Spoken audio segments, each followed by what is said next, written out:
অসুবিধা হয় মামা, মানে মনে করেন আপনার রোদ হলো কত চিনচিন করে কাঁপে কত, বুঝছেন? দেখা গেলো অনেক সময় দুইজন উঠলে বইতে ধরি নে, দুইজন উঠলে আপনার ভাড়া কাছে টিএসি তাই না, দুইজন ধরতামই না। না আমি তো অসুস্থ হই নেই, কিন্তু মানে জিরে জিরে চালাই, বোঝেন না? দেখা গেলো গরমে বাসে না, সিলাইন গুলাইছি গতির তলে, আবার অনেক টাকা সিলাইন আমাকে দিবা লাগছে। এমনি সিলাইন পানি 0 পয়েন্টে পাইলাম। ওই আওয়ামী লীগের দত্ত সম্পাদক রিয়াজউদ্দিন রিয়াজ, হে আমাকেও দিল সিলাইন, ই করলো না পরিবারের জন্য। তো বাচ্চা কাচ্চা আমার 2টা ছেলে লেখাপড়া করে, তারা সংসার আছে না, এর না কামাই না করলে চলবে কে ভাই?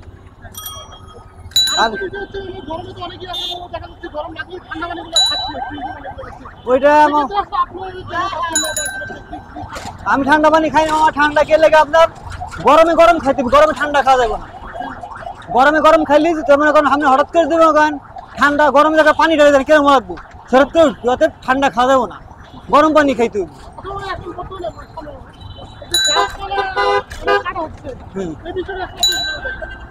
গাছপালা বিষয় সরকার এগুলোতে কাটতেছে, সরকারই কাটতেছে।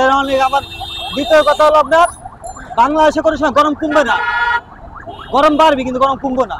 কমবো না, এ লেগেই নদী নালা সব মরে যাওয়া লাগছে, এই কারণে সামনে আস্তে আস্তে যাবি, আস্তে গরম বাড়বি, 3 জায়গায় গরম বাড়বি, গরম কমতো না। 1-1.5 ঘন্টা জিরে আগে, বুঝছেন? জিরে আগে অনেক ছিলাং মেলাং খাই, জিরে ঘাম ঘুম টানাই তারা গোসল করে রেস্ট নেবে।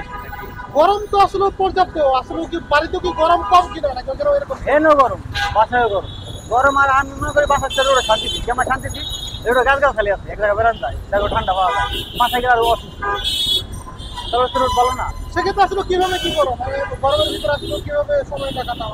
সময় কাটাই ঘুরে ফিরে একটু ছাদের মধ্যে যাই, ছাদের মধ্যে সময় কাটাই, গাড়ি তো চালাই, সকালে বাইরে 9টার দিক, আমার 5টা পর্যন্ত চালাবো গাড়ি, তাই 10-12 ঘন্টা রোডেই থাকি, আর বাসা থেকে করে দিতে আবার চলে যাবো।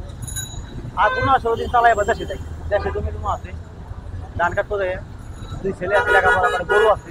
15 দিন আমি চলে যাই, প্রতি মাসে 15 দিন থাকি, আর 15 দিন দেশে যাই। 15 দিন রিক্সা চালাই, 15 দিন সংসারের ফ্যামিলির সময়, আর 15 দিন একলা থাকি। এই অবস্থা। গরমের ভিতরে আসলে রিক্সাটা চালাচ্ছ, মানে এখন কেমন বিষয়টা তোমার কাছে কেমন লাগছে? যে অনেক গরম, মনে করেন গরিব মানুষ গরম নাই না, কাম না করলে খাবো কি? কাম করতে হবো না, কাম না করলে তো চলবো না। দেখলাম আমার বাপের তো জমিদারি নাই, আমার রিক্সা চালাইতে হবে 1500, 1000 তো আমার চলতে সংসার খরচ খরচ আছে, 1000 মারি 1200 মারি, পরিশ্রমের বেশি করলে 1500 মারা যায় পরিশ্রম দিতে। আবার দেখা গেল কেউ 200 মাইরে বই রয়েছে, তার লাগে না।